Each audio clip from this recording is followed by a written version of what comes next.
তুলনায় হযরত মাওলানা কামাল উদ্দিন সালেহ এবং মাওলানা নুরুল ইসলাম শায়েস্তা গঞ্জি এবং আমার পূর্বে যিনি অত্যন্ত জ্ঞান গর্ব আলোচনা করেছেন খতিবুল উম্মাহ মুনাজির জামান হযরতুল আল্লাম নুরুল ইসলাম আলীপুরি সাহেব ৭ দিন ধরেই এই তাফসিরুল কোরআন মাহফিল চলছে। আজকে শেষ দিনের শেষ মুহূর্তে এসে উপস্থিত হয়েছে আমরা, তাতেও রাত অনেক হয়েছে। আমার ছোট্ট অনুরোধ থাকবে, পথে ঘাটে দোকান পাটে যেই যেখানে আছি, কোরআনের সম্মানে সকলে প্যান্ডেলের নিচে এসে জমায়েত হয়ে যাই। যেহেতু ঐতিহ্যবাহী তাফসিরুল কোরআন মাহফিল, সেহেতু এই মাহফিলে কোরআনুল কারীম সামনে রেখেই আলোচনা করা হয় এবং প্রত্যেক আলোচককে সুন্দর একটা বিষয়বস্তু দেওয়া হয়। যদিও আগে থেকে আমার জানা নেই আমার কি বিষয় ছিল, তবে আমি ঠিক করেছি যে আজকে কি বিষয় নিয়ে আমি আলোচনা করব।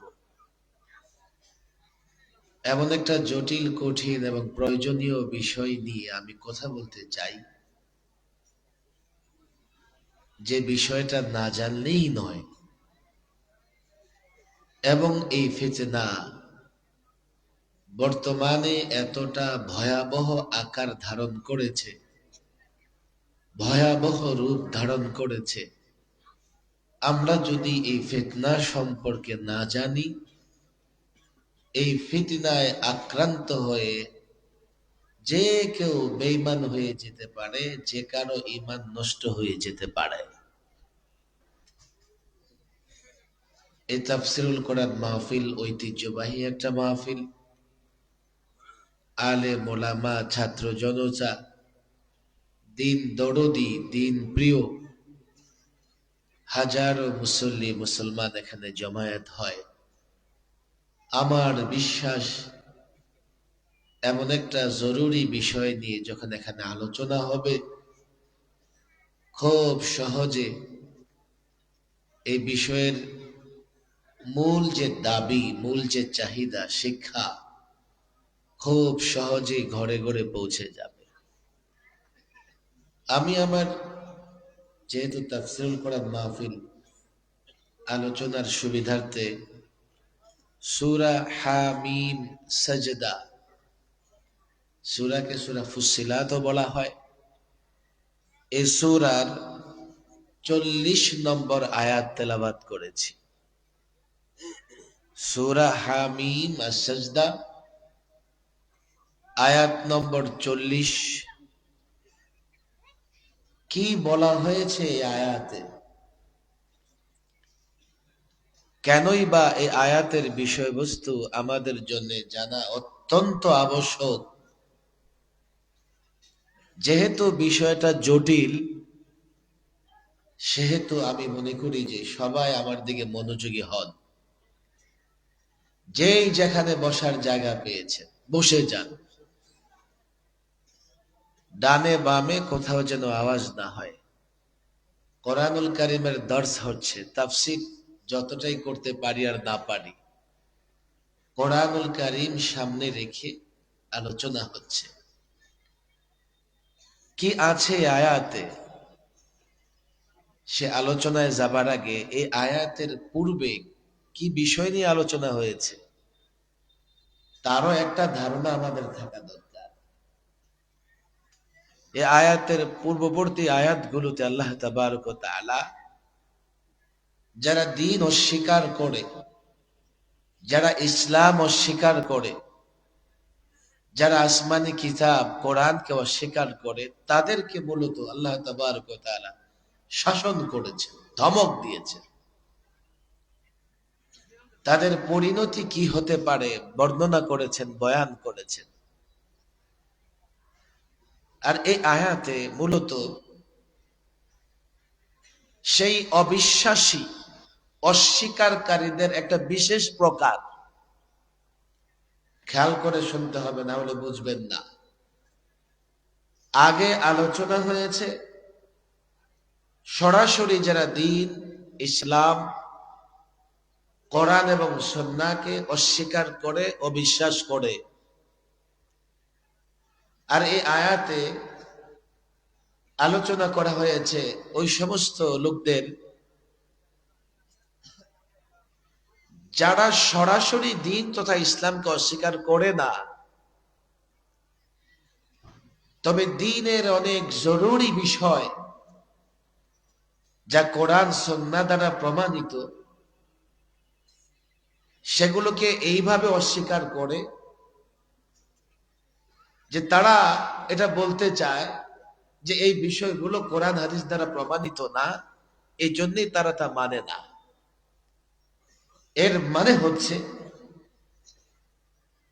যে বিষয়গুলো কোরআনের নানা আয়াত, হাদিস দ্বারা প্রমাণিত, তারা ওই আয়াত এবং হাদিসের বিকৃত ব্যাখ্যা করে, ভুল ব্যাখ্যা করে। এই জন্য আল্লাহ তাবারক ওয়া তাআলা বলেছেন, ইন্নাল্লাযীনা ইউলহিদুনা ফি আয়াতিনা,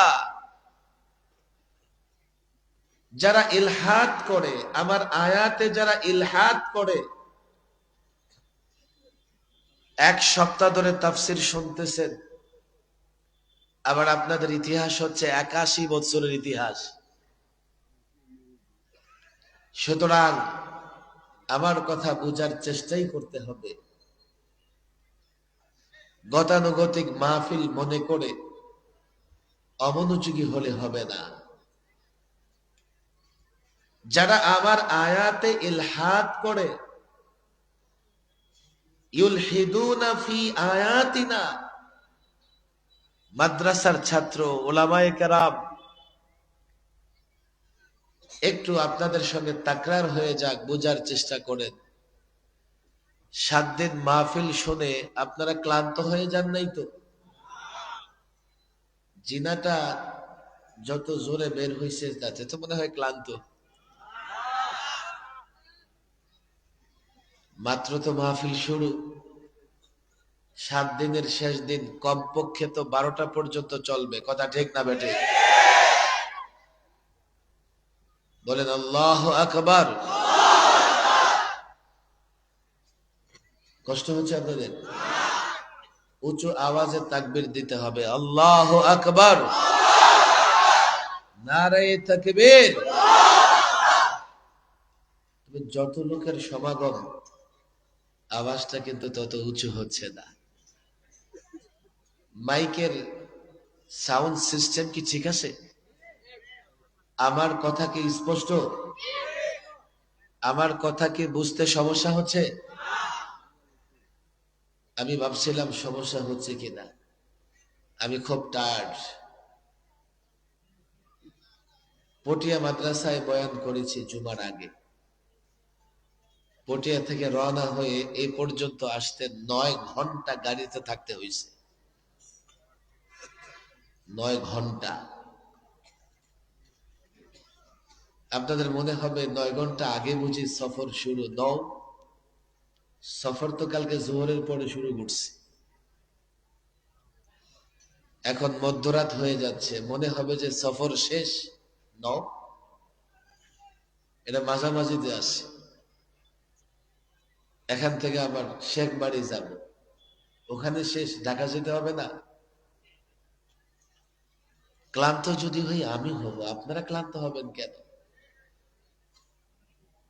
না নির্বাচনের জন্য স্লোগান জমা রেখে দিছেন, আমার ভাই তোমার ভাই? নারায়ে তাকবীর, হাত তোলেন।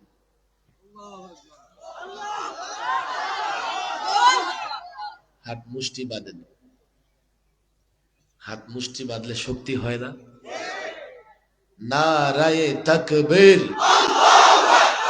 নারায়ে তাকবীর, লিল্লাহি তাকবীর। কোরআন সুন্নাহর আলো, কোরআন সুন্নাহর আলো, কোরআন সুন্নাহর আলো, আলেম ওলামা যেখানে, আলেম ওলামা যেখানে, মসজিদ মাদ্রাসা যেখানে, নারায়ে তাকবীর, লিল্লাহি তাকবীর। মাশাআল্লাহ। এখন মনে হইতেছে আপনারা বেঁচে আছেন।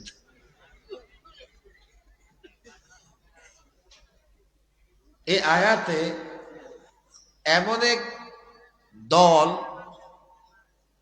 এমন এক গ্রুপের কথা বলা হয়েছে যারা সরাসরি দিন কিংবা ইসলামকে অস্বীকার করে না।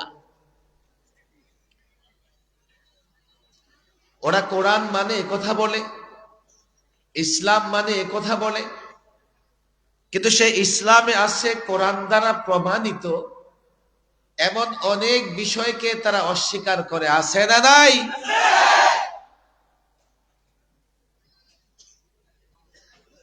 তারা আয়াত, যদি আমরা আয়াত দিয়ে প্রমাণ দেবার চেষ্টা করি তো তারা সে আয়াতকে বিকৃত ভাবে উপস্থাপন করে ব্যাখ্যা করে।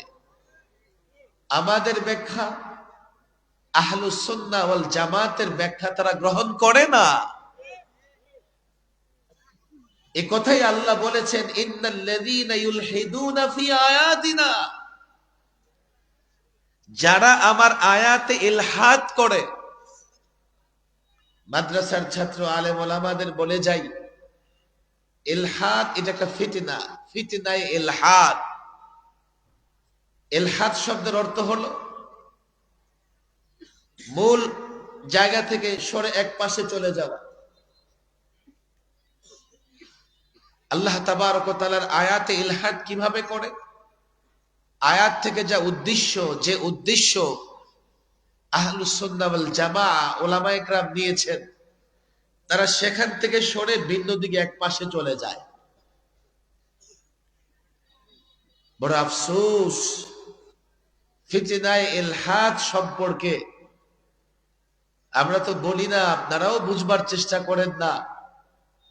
বর্তমান সময়ে ফিতনায়ে ইলহাদ এতটা প্রসার লাভ করেছে, যে কোনো দলে যে কোনো সেই ব্যাখ্যা থেকে সরে বিকৃত ব্যাখ্যা উপস্থাপন করে। কথা ঠিক না বেঠিক? ইলহাদ যে করে তাকে বলি মুলহিদ। মুলহিদের বহু বচন হচ্ছে মুলহিদুন, মুলহিদিন, দুই হালাত আছে এটা।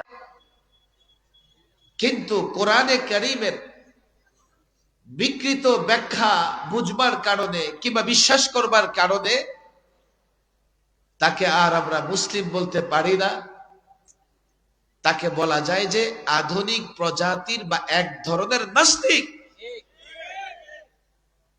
এমন ব্যক্তি বাংলাদেশে আছে না নাই? বা বলতে পারেন জিন্দিক। আমাদের মাদ্রাসা ছাত্রদের জন্য বললাম পরিভাষা। কেন সতর্ক থাকতে হবে? এই আধুনিক নাস্তিকতা থেকে আমরা যদি সতর্ক না থাকতে পারি তো নাস্তিকরা দেখবেন তাদের বক্তৃতা, বিবৃতি, তাদের নানা ধরনের কর্মকাণ্ডের মধ্যে এমন ইসলাম সম্পর্কে সন্দেহ প্রদর্শন করবে, এই প্রজন্মের অনেকে সেই সন্দেহে নিপতিত হয়ে নিজের ঈমানটাকে নষ্ট করে ফেলবে। আমি যদি এক্সাম্পল দিতে থাকি যে আধুনিক নাস্তিক কারা, আধুনিক নাস্তিক কারা এবং কোন দলের কোন ব্যক্তিটা কি ধরনের বক্তৃতা দিয়া আধুনিক নাস্তিকদের দলে অন্তর্ভুক্ত হয়েছে, রাত শেষ হয়ে যাবে। কিন্তু আধুনিক নাস্তিকতার একটা এক্সাম্পল, একটা উদাহরণ আপনাদের সামনে তো দিতেই হবে।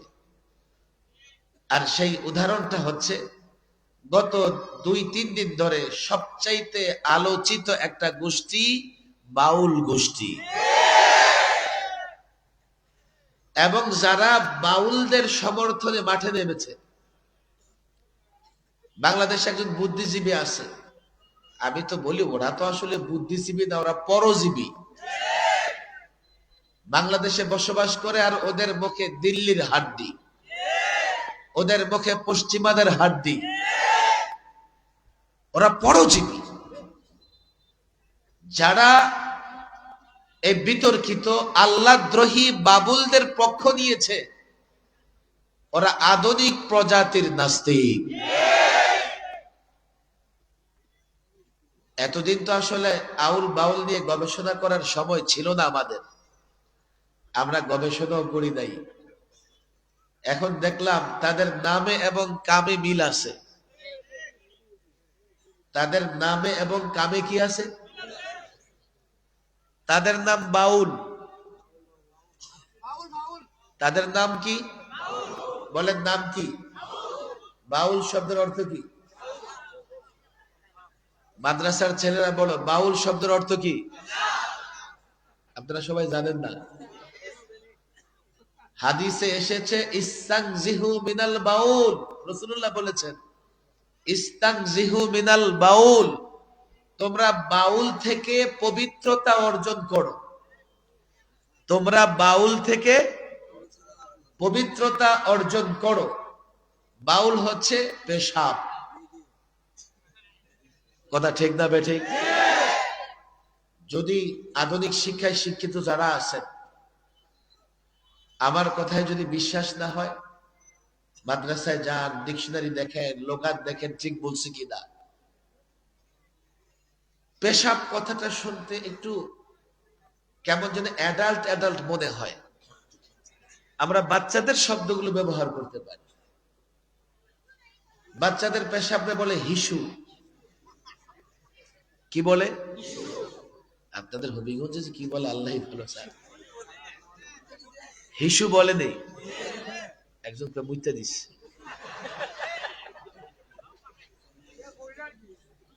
আমরা এই শব্দগুলো একটু কি করতে চাই? ভদ্র করতে চাই, তাই না? হিসু কি বলে? তাদের নামে কামে কেমনে মিল আছে? আজকে তারা আল্লাহ তাবারক ওয়া তাআলার শানে, হায় হায় হায় হায়, রাসূলুল্লাহর শানে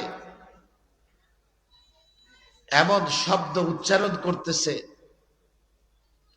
এমন শব্দ উচ্চারণ করতেছে, এই শব্দ উচ্চারণ করে তারা এই জমিনকে নাপাক করে ফেলছে। নামও নাপাক, কামও নাপাক। কথা ঠিক না বেঠিক? নামও নাপাক। আপনারা ধৈর্য ধরে বসেন।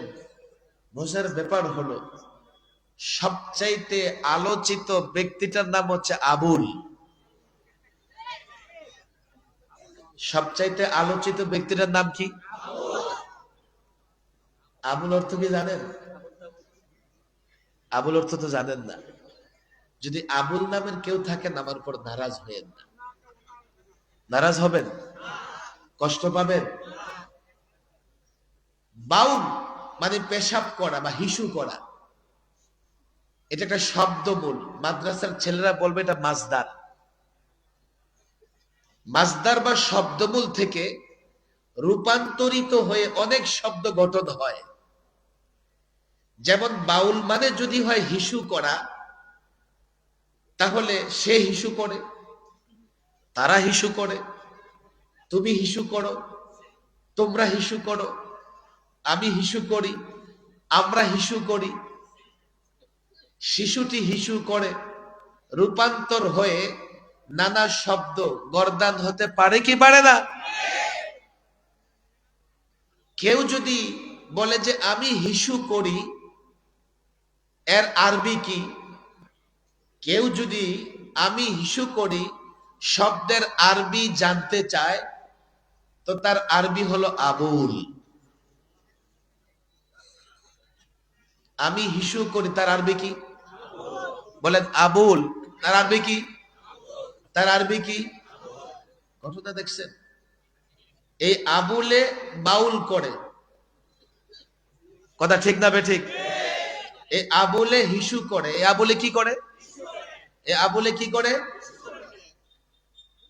আবুল এবং তার আউল ফাউল গোষ্ঠী, সারা দেশে হিসু করে 56,000 বর্গমাইল নাপাক করে রেখেছে।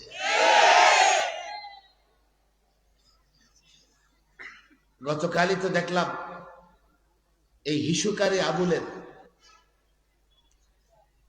একটা বক্তৃতা সামাজিক যোগাযোগ মাধ্যমে প্রকাশ পেয়েছে। কি কই সূরা নাসে এত নাচ কেন?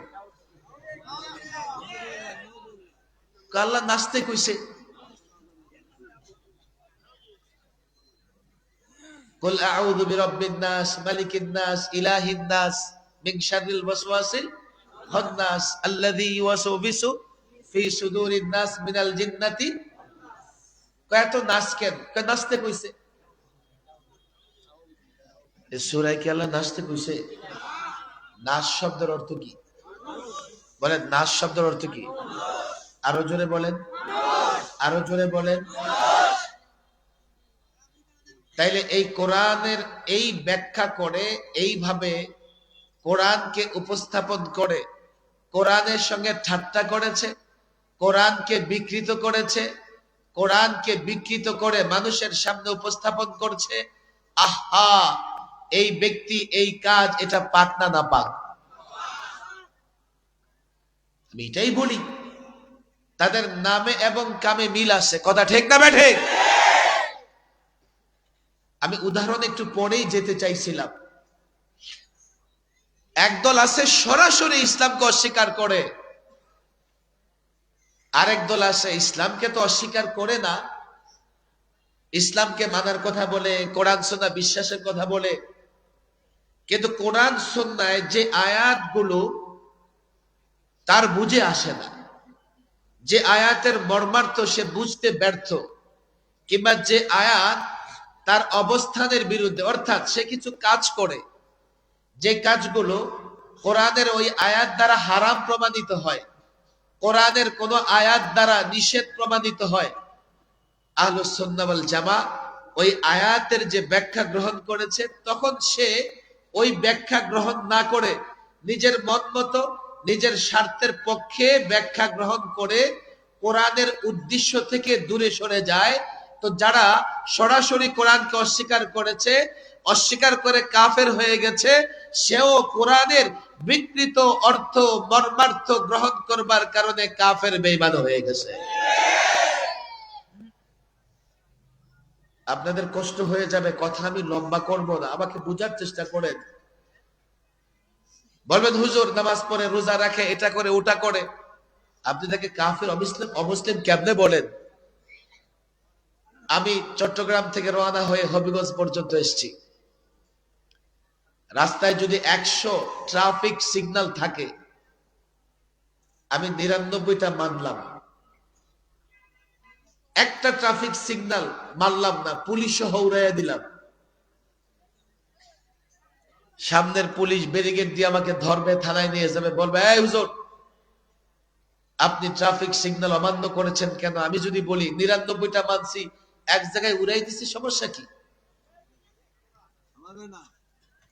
ছাড়বে না, ধরবে।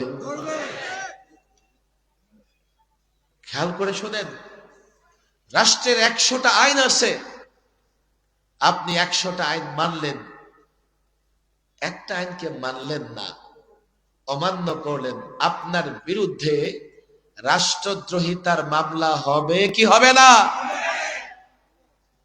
সমাজের প্রত্যেকটা অপরাধী শুধু অপরাধী করে না, ভালো কাজও করে। সারাদিন অনেকগুলো ভালো কাজ করে, বিকেল বেলায় হয়তো সে একটা অপরাধ করে ফেলেছে। একজন ব্যক্তি ইসলামের প্রত্যেকটা বিষয় মানে, কিন্তু ইসলামের একটা অকাট্য বিষয়, অকাট্য দলিল দ্বারা প্রমাণিত একটা বিষয়কে যদি সে অস্বীকার করে, বাকি সবগুলো বিষয় মানলেও সে তার ঈমান হেফাজত করতে পারবে।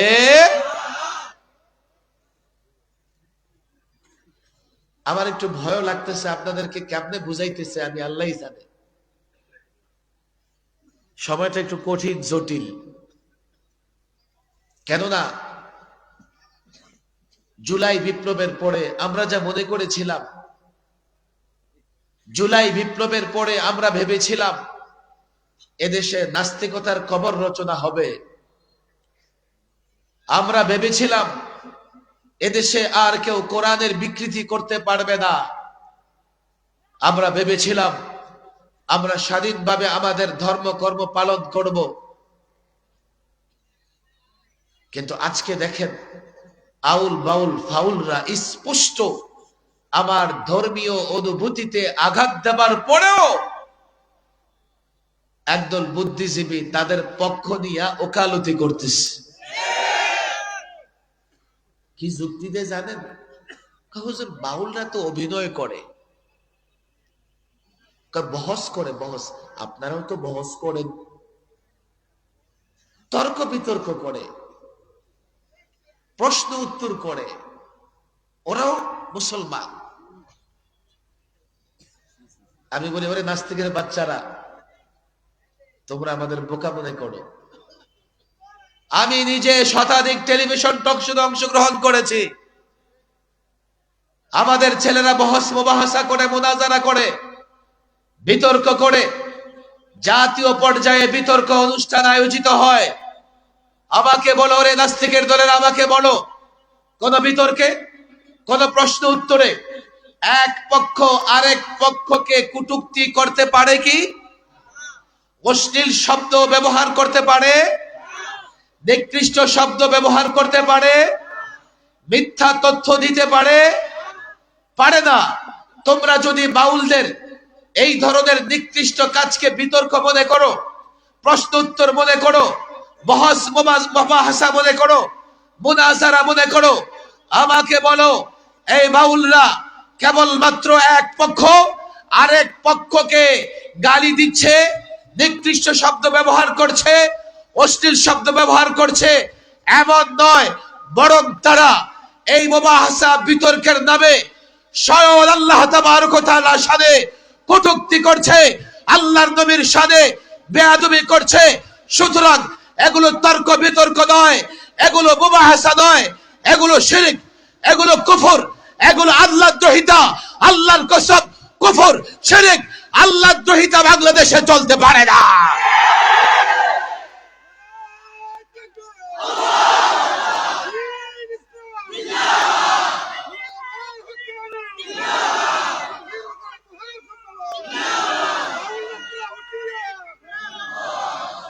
গত দুদিন ধরে নানা জায়গায় জনগণ তাদের প্রতিরোধ করতেছে, প্রতিহত করতেছে।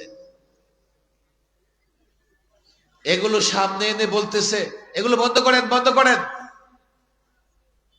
একবারও বলতেছে না বাউলদেরকে তোমরা কটূক্তি করেছো, ক্ষমা চাও। একবার ওই বুদ্ধিজীবীরা বলে না।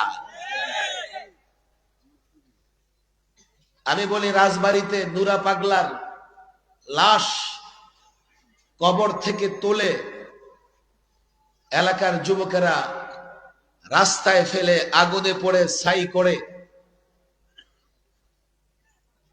এরপরে ফায়ার সার্ভিস এনে ওয়াশ করে ফেলেছে। তার পোড়া লাশের চিহ্ন ছাই পর্যন্ত বাকি নাই। মিডিয়া আমাকে প্রশ্ন করে, হুজুর, এই যে নুরা পাগলার লাশটা আগুনে পোড়াইলো, জায়েজ আছে কি?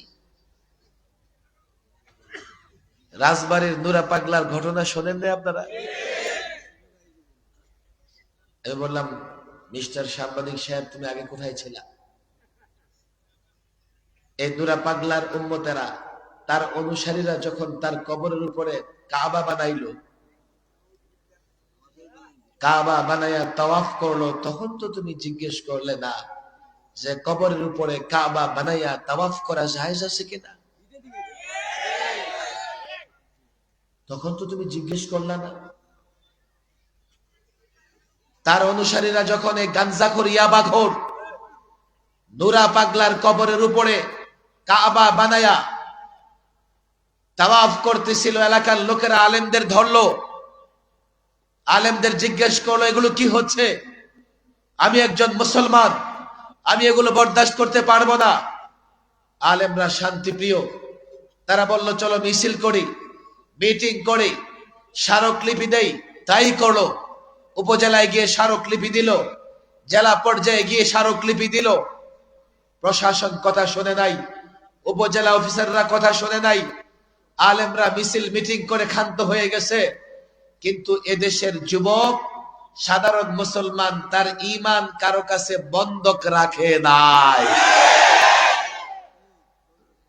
কোন আলেম যদি মনে করে যে আমি বললেই মানুষ ঈমানের পক্ষে কথা বলবে, আর আমি চুপ থাকলে মানুষ ঈমানের পক্ষে কথা বলবে না, ভুল। বরং কোন আলেম যদি সাদাকে সাদা বলতে না পারে, কালোকে কালো বলতে না পারে, ন্যায়কে ন্যায় বলতে না পারে, অন্যায়কে অন্যায় বলতে না পারে, ফেসিবাদকে ফেসিবাদ বলতে না পারে, জালেমকে জালেম বলতে না পারে, জনগণ সেই আলেমকে ছেড়ে দেবে, আলেমকে প্রত্যাখ্যান করবে। দেশের মানুষ কোন আলেমের কাছে ঈমান বন্ধক রাখে নাই, ঈমান বন্ধক রাখে নাই। যুবকেরা যা করার তাই করেছে। আমাদের কাছে কেন মাসালা জিজ্ঞেস করো, প্রশাসন কেন ব্যবস্থা নিল না? ধর্মীয় অনুভূতিতে আঘাত লাগতেছে আমার, আমি চিৎকার করলাম, দাবি জানালাম, প্রশাসন কেন ব্যবস্থা নিল না? আলেমরা কেন প্রশাসনকে সঙ্গে নিয়ে এসে ওই কবরকে মাটির সঙ্গে মিশিয়ে দিল না? জনগণ যখন দেখেছে, তারা বরদাস্ত করতে পারে নাই, প্রতিবাদ করেছে, মনে করেছে আলেমরা ভূমিকা রাখবে, প্রতিবাদ করেছে, মনে করেছে প্রশাসন ভূমিকা রাখবে।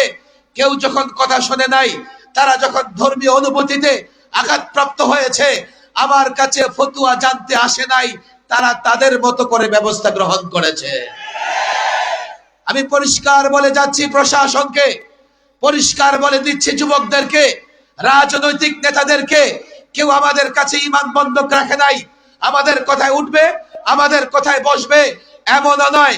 এই আউল বাউল ফাউল পেশাবখোর হিসুখোরের দলেরা যেইভাবে বক্তৃতায়, যেইভাবে বিবৃতিতে ঈমানে আঘাত আনছে, ধর্মীয় অনুভূতিতে আঘাত করতেছে, গ্রেফতার করো, জেলে ভরো, বাউল ধরো, গ্রেফতার করো, জেলে ভরো। না হয় দেশের জনতা তারা যদি প্রতিরোধ করতে নেমে যায়, প্রতিহত করতে নেমে যায়, মাসালা জিজ্ঞেস করবে না, আইন মানবে না, আমরা দায় নিতে পারবো না, দায় নিতে পারবো না। আমাদের ব্যথাগুলো বোঝার চেষ্টা করো। আমরা শান্তি চাই, কিন্তু অশান্তি তো করতেছে তারা, আল্লাহকে কটূক্তি করতেছে। আরে বুদ্ধিজীবীরা বলেছে ওরা অভিনয় করে, মুবাহাসা করে, টকশো করে, বিতর্ক করে। আফসোস, দু চার জায়গায় যদি প্রতিরোধ বা প্রতিহত করার ঘটনা ঘটে, এর দায়ও সরকারকে দিতে হবে। জনগণের কেন প্রতিরোধ প্রতিহত করতে হবে? যেই সমস্ত বাউল শিল্পীদের বক্তৃতা, যাদের পালাগান রেকর্ড হয়ে সামাজিক যোগাযোগ মাধ্যমে ছড়িয়ে পড়েছে, আমি ঢাকার প্রশাসনকে বলেছি, এখানকার প্রশাসনের ভাইদের বলে যাচ্ছি, যদি মনে করো সাম্প্রদায়িক সম্প্রীতি টিকে থাকবে, যদি মনে করো জনগণ আইন শৃঙ্খলা মেনে চলবে, তাহলে জনগণের ঈমানের অনুভূতিতে যারা আঘাত করছে তাদেরকে ধরো, জেলে ভরো, জনগণ মাঠে নামবে না, চিৎকারও করবে না। এ হচ্ছে আধুনিক প্রজাতির নাস্তিক। এর পেছনে দুইটা কারণ হতে পারে। এক কারণ হতে পারে এই আউল বাউল ফাউল পেশাবখোরের দলেরা, ওরা এখন পশ্চিমা ইহুদি নাসারাদের এজেন্ট, দালাল হিসেবে কাজ করতেছে। এটাকে অস্বীকার করা যায় না। আজকে দেখলাম তাদের বড় ঠাকুর, নাম তার ফরহাদ মাজার, সে বলতেছে দেশে কি হচ্ছে, আমাকে এই রাষ্ট্র ওই রাষ্ট্র থেকে ফোন দিচ্ছে। মিডিয়ার সামনে বক্তৃতায় বলতেছে তাকে নাকি নানান দেশ থেকে ফোন দিয়ে জিজ্ঞেস করতেছে কি হচ্ছে। তুমি বাংলাদেশের হবিগঞ্জের ভাষায় তো বলতে পারতেছি না, তুমি বাংলাদেশের কোন চ্যাডের মাল? বাংলাদেশের পরিস্থিতির জন্য বিদেশ থেকে তোমাকে কেন ফোন দেয়? আউল বাউল ফাউলদের বিদেশি এজেন্ট বানিয়ে তুমি ব্যবহার করতেছো, আর ওদেরকে বিদেশিরা আমাদের সমাজে ছেড়ে দিয়েছে যাতে ওরা মুসলমানদের ঈমান নষ্ট করতে পারে। এগুলো পশ্চিমাদের এজেন্ট, এগুলো ইহুদিদের দালাল। তোমাকে কেন বিদেশিরা ফোন দেবে? তুমি একবারও বললে না যে তারা ক্ষমা চাক, তাদের ক্ষমা করে দাও, তারা বুঝে নাই। এই আবুলের মতো কুলাঙ্গারের মুক্তি তুমি চাও, অথচ তার বিচার তুমি চাও না। দ্বিতীয় হতে পারে এগুলো এক একটা মূর্খ, অজ্ঞ, গণ্ড মূর্খ। আমি তো বলি এই বাউল গোষ্ঠীর 14 গোষ্ঠী মূর্খ। আপনি খোঁজ নিয়ে দেখেন, ওদের অধিকাংশ 2-4 ক্লাস পড়াশোনা করেছে। মাদ্রাসায় তো বিলকুল পড়ে নাই, স্কুলে 2-4 ক্লাস পড়াশোনা করেছে, কিন্তু স্টেজে উঠে নিজেরা এক একজন এক এক পণ্ডিত, মনে হয় যে বুখারীর হাফেজ। বুখারী তাদের মুখস্থ, মুসলিম তাদের মুখস্থ, সিয়াসিত্তা মুখস্থ, কোরআনের তাফসির তাদের মুখস্থ। এইভাবে কথা বলে, কথা ঠিক না বেঠিক? নিজে 2টা আরবি শব্দ সঠিক উচ্চারণ করতে পারে না, অথচ সময়ের সব আলেমদের চ্যালেঞ্জ করে। তাদের বিতর্কের বিষয় কি? শরীয়ত মারিফত। একদল শরীয়তের পক্ষে, আরেক দল মারিফতের পক্ষে, কথা ঠিক না বেঠিক? আরে গণ্ড মূর্খ, 2-4 ক্লাস মাদ্রাসায় পড়ো নাই, কোরআন হাদিস বুঝো না, তুমি শরীয়ত মারিফতের কি বুঝো? তুমি শরীয়ত মারিফতের বুঝোটা কি? তাদের বিতর্কের বিষয় হচ্ছে সর্বপ্রথম আল্লাহ কি সৃষ্টি করেছেন। তাদের বিতর্কের বিষয় হচ্ছে আল্লাহর নূর, রাসূলুল্লাহর নূর সাল্লাল্লাহু আলাইহি ওয়াসাল্লাম। এমন বিষয় নিয়ে তারা বিতর্ক করে, অথচ 14 গোষ্ঠী জমা করে পেটে অ্যাটম বোমা মারলেও এইসব বিষয়ের শুদ্ধভাবে 2 লাইন তাদের মুখ দিয়ে বের হবে না। তাদের বড় একটা অংশ গণ্ড মূর্খ, আর পেশা বানিয়েছে পালাগানকে। পালাগানকে পেশা বানিয়ে মিথ্যা, অসত্য তথ্য দিয়া জাতিকে বিভ্রান্ত করে 2-4 পয়সা কামাবার চেষ্টা করে। হতে পারে মূর্খ, আবার তারা হতে পারে বিদেশিদের এজেন্ট। সামনে আসছে নির্বাচন, বলবেন হুজুর নির্বাচন, তাতে সমস্যা কি? সমস্যা হচ্ছে ওরা উস্কানি দিয়া, ওরা যখন আমাদের খোঁচা দিবে আমরা চিৎকার করব, ওরা যখন আমাদের খোঁচা দিবে আমরা চিৎকার করব, তো ওরাই আবার তাদের প্রভুদের কাছে নালিশ করবে যে বাংলাদেশে আমরা নির্যাতিত। ওরাই আবার প্রভুদের কাছে নালিশ করবে আমরা জুলুমের শিকার, আমাদের সাহায্য করেন, আমাদেরকে জার্মানির ভিসা দেন, আমাদেরকে ফ্রান্সের ভিসা দেন। বলবে আমেরিকা বাবা আমাদের দেখেন, আমাদের সাহায্য করেন। আমরা পড়েছি মুসিবতে, তারা আমেরিকার সহযোগিতা নেবে, ফ্রান্স জার্মানির সহযোগিতা নেবে। কেউ জার্মানির নাগরিক হবে, কেউ বা ফ্রান্সের নাগরিক হবে, কেননা ওসব দেশে ইসলাম মুসলমানের দুশ্মনরা বসেই আছে, যারা মুসলমানদের ক্ষতি করতে পারে তাদের সহযোগিতা করবে। এরপরেও আমি পরিষ্কার বলি, আমি যাই হোক, সময় যাই হোক, তাদের পেছনে যেই থাকুক না কেন, তারা যেখান থেকে পরিচালিত হোক না কেন, তারা যেখান থেকে সাহায্য পাক না কেন, যে শব্দগুলো তারা আল্লাহ তাবারক ওয়া তাআলার শানে, আল্লাহ তাবারক ওয়া তাআলার শানে ব্যবহার করছে, বেয়াদবি করছে, আর যাই হোক তাদের ক্ষমা হবে না। এক একজনকে সর্বোচ্চ শাস্তি দিতে হবে। সর্বোচ্চ শাস্তি না দিলে, আজকে তো ঢাকা চট্টগ্রামে বিক্ষোভ হয়েছে, এই অপরাধী বাউলদের, আল্লাহদ্রোহী বাউলদের সর্বোচ্চ শাস্তি নিশ্চিত না হলে 56,000 বর্গ মাইলের প্রত্যেকটা ইঞ্চি মাটিতে সমাবেশ হবে, বিক্ষোভ হবে। এই মাটি এতটাই উত্তপ্ত হবে, নাস্তিক, মুরতাদ, বেঈমান, আল্লাহদ্রোহীরা এই মাটিতে পা রাখতে পারবে না।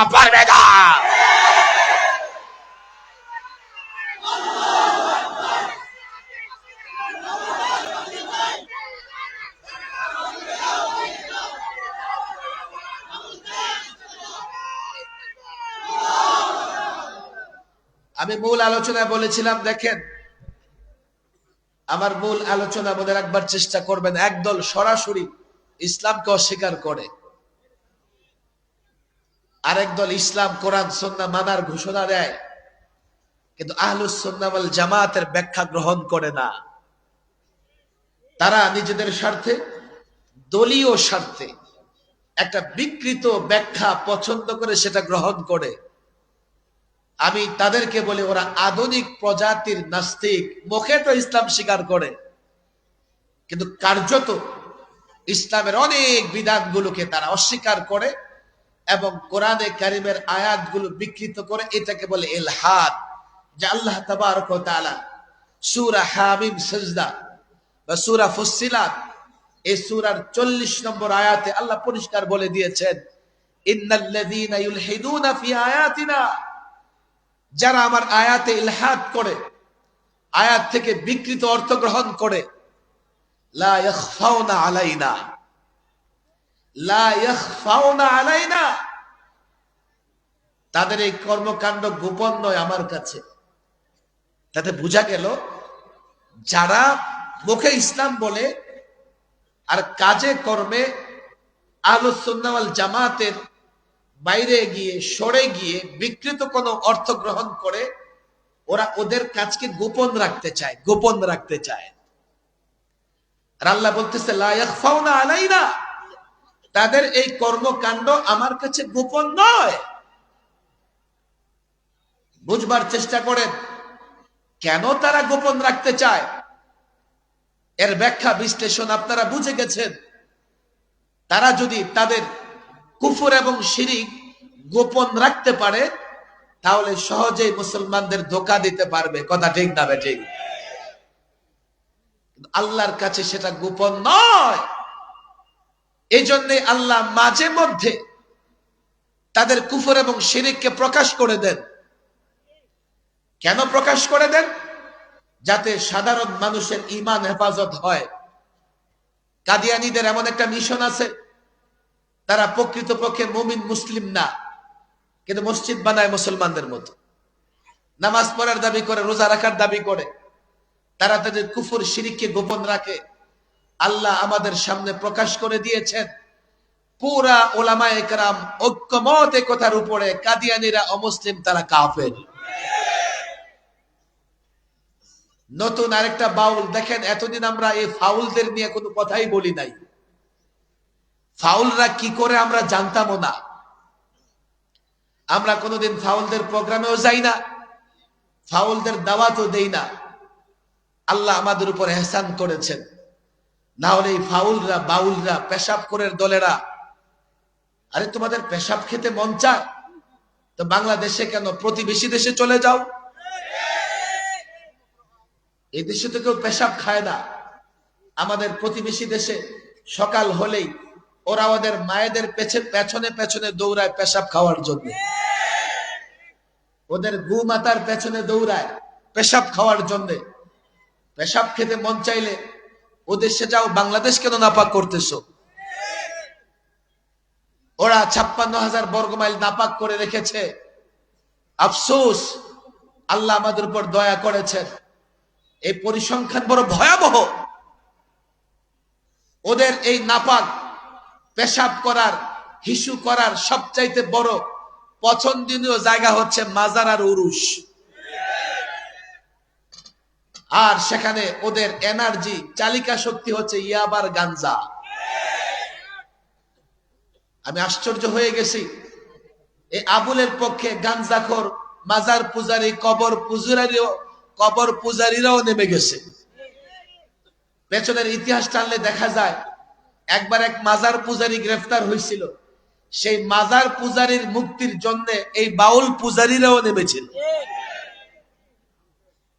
যদি এই বাউলদের আস্তানা হয়ে থাকে উরুস আর মাজার, বাংলাদেশে একটা পরিসংখ্যানে দেখা গেছে প্রায় 52,000 মাজার আছে, 52,000 উরুস হয়। আর এই উরুসে যা আমার যুবকেরা সেখানে গেলে নারীদের নাচ দেখা যায়, সেখানে গেলে ইয়াবা গাঞ্জা পাওয়া যায়। আমি বুঝি না আমার দেশের আইন শৃঙ্খলা বাহিনী কি করে উরুসের অনুমতি দেয়, আমার দেশের সরকারেরা কি করে মাজার আর উরুসের পক্ষে কথা বলে। কেন জানেন?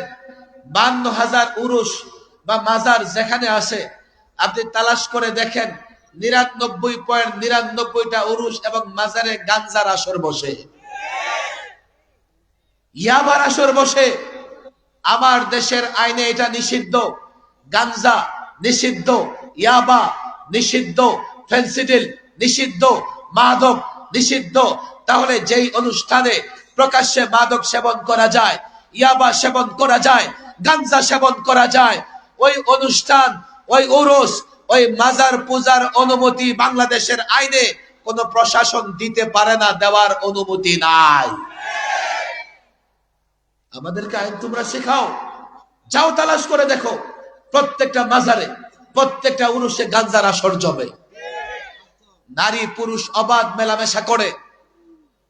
এগুলো প্রচলিত আইনেও নিষিদ্ধ।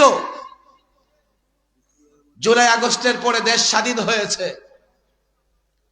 একটা পরিবর্তন হয়েছে, পরিষ্কার বলি নেই।